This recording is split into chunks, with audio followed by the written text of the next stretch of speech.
কী অবস্থা ফ্রন্ট লিস্টের সুন্দর ছেলেমেয়েরা? আশা করি সকলে ভালো আছেন। আজকে চলে যাচ্ছে সুইমিং পুলে। আমরা এখন অপেক্ষা করতেছি বিশিষ্ট ব্যবসায়ী রাতুলদার জন্য। অলরেডি রাতুলদা চলে আসছে। তো আমরা সবাই মিলে আজকে আমরা যাচ্ছি হচ্ছে খেয়ার জামাই, বৌডি পবিত্র, আমি এবং রাতুলদা। আমরা 4 জন মিলে চলে যাচ্ছি আজকে সুইমিং পুলে। টিকিট কাটা শেষে আমরা চলে যাচ্ছি এন্ট্রি গেটের দিকে। আমরা এখন এন্ট্রি গেটে এখন আমাদের টিকিটগুলো চেক করবে, স্ক্যান করার পরে আমাদেরকে এন্ট্রি করতে দিবে। তো এরা গুনে গুনে এন্ট্রি করতেছে। আমরা 4 জন, 4টা টিকিট আমরা নিয়েছি।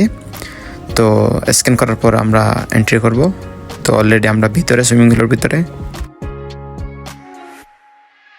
চলে আসলাম চেঞ্জ রুমে। এখান থেকে চেঞ্জ করে আমরা নামবো সুইমিং পুলে। সুইমিং করার সময় ভিডিও করা নিষেধ। তো আমরা এখনো সুইমিং করতেছি না, দূর থেকে একটু করে ভিডিও ক্লিপ নিচ্ছি। আমাদের রাতুলদা, বৌডি পবিত্র এবং কেয়াফার জামাই। তো আমরা সবাই রেডি সুইমিংয়ের জন্য। সুইমিং করার সময় ভিডিও করা রেস্ট্রিক্টেড, সেজন্য আমরা ভিডিও নিতে পারলাম না। তো আমাদের সুইমিং শেষ, আমরা চলে যাচ্ছি আজকের মতো। Tata, bye bye.